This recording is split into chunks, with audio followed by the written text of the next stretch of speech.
Hello dear student, कैसे हैं आप सब। आई होप आप सब बहुत अच्छे होंगे।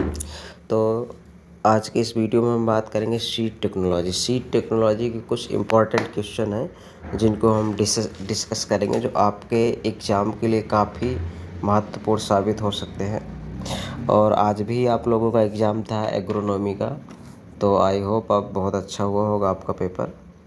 और इसी चैनल के माध्यम से आपको राजा महेंद्र प्रताप स्टेट यूनिवर्सिटी की जितनी भी इंफॉर्मेशन है आपको दी जाएंगी कि आपको री फॉर्म कब भरना है या एग्ज़ामिनेशन फॉर्म कब भरना है, यानी जो भी इस यूनिवर्सिटी से रिलेटेड जो भी इंफॉर्मेशन आपको दिया जाएगा। इसलिए आपसे बार बार बोलते हैं कि आप चैनल को सब्सक्राइब करिए।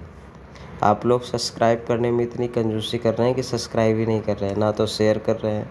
तो आप सब्सक्राइब करिए, क्योंकि ऐसा कोई वीडियो या कोई इन्फॉर्मेशन जो हम दें और आप तक पहुंच ही ना पाए, आप बेल आइकन नहीं दबाएंगे तो वो नोटिफिकेशन आप तक नहीं आ पाएगा। कोई भी कॉलेज की इन्फॉर्मेशन है कि री फॉर्म कब भरना है, जो भी इन्फॉर्मेशन होती है सब आपको इसी चैनल के माध्यम से मिलेगी। तो आप लोग सब्सक्राइब करिए। और हम आप लोगों के लिए इस टाइम वीडियो बना रहे हैं क्योंकि कॉलेज में इस समय तीनों शिफ्ट में एग्ज़ाम चल रहे हैं, तो समय नहीं मिल पाता, एग्ज़ाम भी कराने होते हैं। फिर इसके बाद भी हम काफ़ी रात में अब वीडियो बना रहे हैं, तो ठीक है, आप सब लोग सब्सक्राइब कर लेना। तो देखते हैं पहला क्वेश्चन क्या है। तो सबसे पहला क्वेश्चन है कि एग्जाम्पल ऑफ हाइपोजियल। तो हाइपोजियल क्या होता है? जो सीड में जर्मिनेशन होता है टू टाइप का होता है, हाइपोजियल और इपीजियल। तो हाइपोजियल क्या होता है कि आपने देखा होगा जब चने को जर्मिनेट करता है, जब चना तो पहले ऐसे जाता है, ऐसे होता है। तो चने का जो सबसे पहले नीचे जाता है ऐसे अंकुर, बाद में ऐसे अंकुरण ऊपर होता है, तो ये क्या होता है? हाइपोजियल होता है। मटर है, चना है, मैंगो है, ये हाइपोजियल के एग्जाम्पल है। मटर का वर्टिकल नेम क्या होता है? Pisum sativum. चने का सिस्टर एरिटिनम और मैंगो का मेंजीफेरा इंडिका होता है। और ईपीजीएल क्या होता है? ईपीजीएल में जैसे बीन्स, पपाया, ये किसके एग्जाम्पल है? ईपीजीएल के। नेक्स्ट क्वेश्चन है आपका कि किस वर्ग के बीज को भारत में नहीं उगाया जाता है? बीज जैसे हो गया आपका ब्रीडर, फाउंडेशन, सर्टिफाइड, रजिस्टर्ड, ये सीड होते हैं। तो इनमें से कौन सा सीड है जो इंडिया में नहीं उगाया जाता? एग्जाम्पल में ऐसे देगा और इससे भी, तो ये जो रजिस्टर्ड सीड है उसको भारत में नहीं उगाया जाता है। ठीक है। नेक्स्ट क्वेश्चन है आपका किस बीज की आनुवांशिक शुद्धता की गणना नहीं होती है?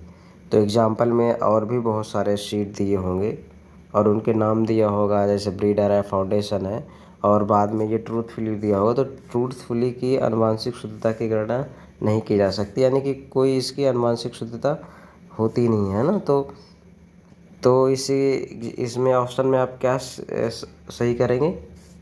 ट्रूथफुली सीड होता है। ठीक है। नेक्स्ट क्वेश्चन है आपका बीज प्रमाणीकरण का मुख्य उद्देश्य क्या है? यानी जब बीज को प्रमाणीकरण करते हैं तो उसका मुख्य उद्देश्य क्या है? उसका मुख्य उद्देश्य क्या है?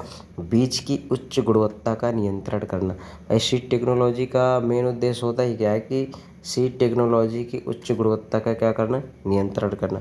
नेक्स्ट क्वेश्चन है आपका केंद्रीय बीज परीक्षण प्रयोगशाला स्थित है कहाँ पे है? ये न्यू दिल्ली पे है। नेक्स्ट है धान की पृथक्करण दूरी। पृथक्करण दूरी क्या होती है? जब खेत से खेत के बीच जो आइसोलेशन डिस्टेंस रखा जाता है उसे क्या कहते हैं?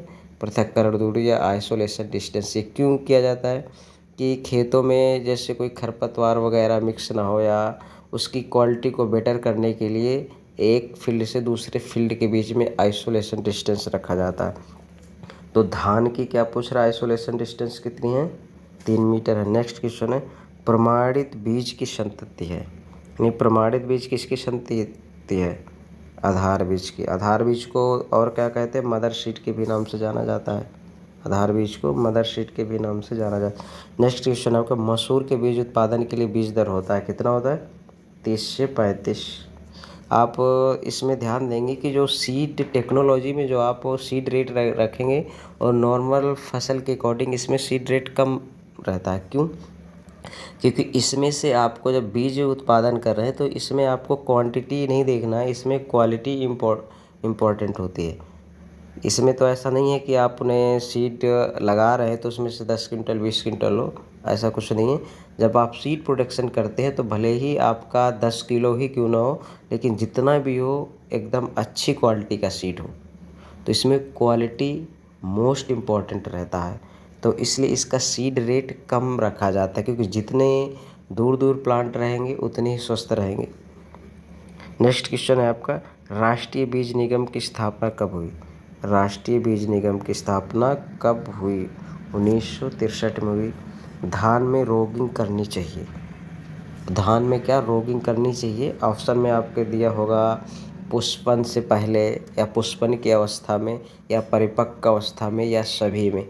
तो धान में जो रोगिंग करनी चाहिए ऑल, किसमें करनी चाहिए? सभी में करनी चाहिए। नेक्स्ट क्वेश्चन है आपका, NSC की स्थापना हुई थी। नेशनल सीड कॉरपोरेशन की स्थापना 1963 में हुई थी। सीड एक्ट कब लाया गया है? 1966 में। सीड एक्ट क्या होता है? बीज में पहले बीज की मिलावट को रोकने के लिए, या बीज में बहुत सी धांधली होती थी, इसमें उसकी मिलावट को रोकने के लिए बाद में ये सीड एक्ट लाया गया, यानी बीज कानून। तो कब लागू हुआ था ये? 1966 में लाया गया।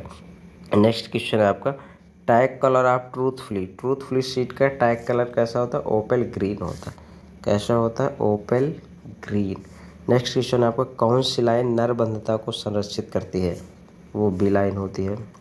नेक्स्ट क्वेश्चन है, first seed testing laboratory in world establishment, यानी जो प्रथम सीड की प्रथम प्रयोगशाला है वो वर्ल्ड में सबसे पहले कहाँ स्थित हुई? कहाँ हुई थी? जर्मनी 1869 में हुई थी। नेक्स्ट क्वेश्चन है आपका, बीज की जीवन क्षमता ज्ञात करने के लिए कौन सा टेस्ट किया जाता है? यानी बीज जो आप सीड लेते हैं कि वो जर्मिनेट करेगा या नहीं करेगा, उसकी जीवन क्षमता ज्ञात करने के लिए कौन सा परीक्षण किया जाता है? तो क्या किया जाता है? टेट्राजोलियम परीक्षण किया जाता है। नेक्स्ट क्वेश्चन है आपका, बीटी कॉटन की अंकुरण क्षमता क्या होती है? जो बीटी कॉटन है तो उसका अंकुरण क्षमता कितनी होती है? 70 कितनी होती है? 70% होती है इसकी अंकुरण क्षमता, किसकी? बीटी कॉटन की। नेक्स्ट क्वेश्चन है आपका, निम्नलिखित में से कौन सा बीज संसाधन का भाग नहीं है? ऐसा दिया होगा आपके ऑप्शन में उसमें कि बीज संसाधन का भाग नहीं है। बीज की सुखाई, ये तो है भाई, बीज की सुखाई ये क्या है? बीज संसाधन का भाग है, ये भी है। बीज की सफाई करना, ये भी बीज संसाधन का भाग है। बीज उपचार करना, ये भी बीज संसाधन का भाग है। तो इसमें पूछ क्या रहा है कि निम्नलिखित में से बीज संसाधन का भाग नहीं है, तो क्या नहीं है? बीज उत्पादन नहीं है। सीड प्रोसेसिंग का ये बीज उत्पादन नहीं है भाग। नेक्स्ट क्वेश्चन है आपका, बीज उत्पादन वाले खेत में से अन्य किस्म के पौधों को निकालने को क्या कहते हैं? जैसे मान लीजिए जिस खेत में आप सीड उत्पादन कर रहे हैं उसमें किसी दूसरी किस्म का जो पौधा आ जाता है उसे निकालने को क्या कहते हैं? रोगिंग कहते हैं। नेक्स्ट क्वेश्चन है आपका, प्रजनक बीज की आनुवांशिक शुद्धता, जो आपका ब्रीडर सीड होता है उसकी आनुवांशिक शुद्धता क्या होती है? 100% होती है। फिजिकल प्योरिटी भी उसकी 100% होती है। नेक्स्ट क्वेश्चन है आपका, कपास में आधार व प्रमाणित बीज के लिए पृथक्करण दूरी क्या है? कपास में क्या पूछ रहा है कि जब आप आइसोलेशन डिस्टेंस रखते हैं तो फाउंडेशन के लिए अलग आइसोलेशन डिस्टेंस होता है, ब्रीडर के लिए आइसोलेशन डिस्टेंस अलग होता है, और सर्टिफाइड सीड के लिए आइसोलेशन डिस्टेंस अलग होता है। यानी हर कैटेगरी के सीड के लिए जो आइसोलेशन डिस्टेंस रखा जाता है वो अलग अलग रखा जाता है अकॉर्डिंग टू सीड, कि आप किस तरह के सीड का प्रोडक्शन करवा रहे हैं, ब्रीडर है, फाउंडेशन है, या सर्टिफाइड है, तो उसी के अकॉर्डिंग आइसोलेशन डिस्टेंस को मेंटेन किया जाता है। तो इसमें क्या पूछा रहा था? कॉटन में आधार बीज व प्रमाणित बीज के लिए किसके लिए पूछ रहा है? फाउंडेशन के लिए और सर्टिफाइड के लिए आइसोलेशन डिस्टेंस क्या होता है? तो क्या होता है? 50 होता है। फाउंडेशन के लिए 50 व इसके लिए सर्टिफाइड के लिए कितना होता है? 30 होता है। नेक्स्ट, और कॉटन का वर्टिकल नेम क्या होता है? Gossypium species. नेक्स्ट क्वेश्चन है आपका, अब इसमें से देखेंगे कुछ इम्पॉर्टेंट टैग होते हैं जो एग्ज़ाम में आप बीएससी का एग्ज़ाम दे रहे हैं, जब आप कोई एंट्रेंस एग्ज़ाम देने जाएंगे एमएससी का या पीजी का जो भी, तो उसमें से ये टैग में से 1-2 क्वेश्चन पूछता है कि ब्रीडर सीड जो होता है, ब्रीडर सीड का टैग कैसा होता है? ब्रीडर सीड का टैग होता है गोल्डन येलो। और जो फाउंडेशन सीड होता है, फाउंडेशन सीड का क्या होता है? वाइट होता है। रजिस्टर्ड सीड का क्या होता है? पर्पल, जो इंडिया में इसका प्रोडक्शन नहीं किया जाता है। कौन सी सीड का? रजिस्टर्ड सीड का नहीं किया जाता। इसका टैग कलर कैसा होता है? पर्पल होता है। सर्टिफाइड का ब्लू, जो किसान को सीड दिया जाता है वह कौन सा सीड होता है? वो सर्टिफाइड सीड होता है। जो किसान लेके आते हैं मार्केट से, तो वो कैसा सीड होता है? सर्टिफाइड सीड होता है। नेक्स्ट क्वेश्चन है आपका, फादर ऑफ सीड टेक्नोलॉजी। ये आपको कमेंट बॉक्स में बताना है कि फादर ऑफ सीड टेक्नोलॉजी कौन है, यानी बीज प्रौद्योगिकी के पिता कौन है। अगर इस वीडियो में हमारे द्वारा दी गई जानकारी अगर आपको अच्छी लगी हो, आपको कुछ समझ में आया हो थोड़ा बहुत, अगर आपके लिए कुछ इम्पोर्टेंट क्वेश्चन हो इसमें, तो चैनल को सब्सक्राइब करें, लाइक करें, शेयर करें, जिससे कि आपके पास जो भी वीडियो हम डालें आपके पास आ जाए और इसका आप भी लाभ लें।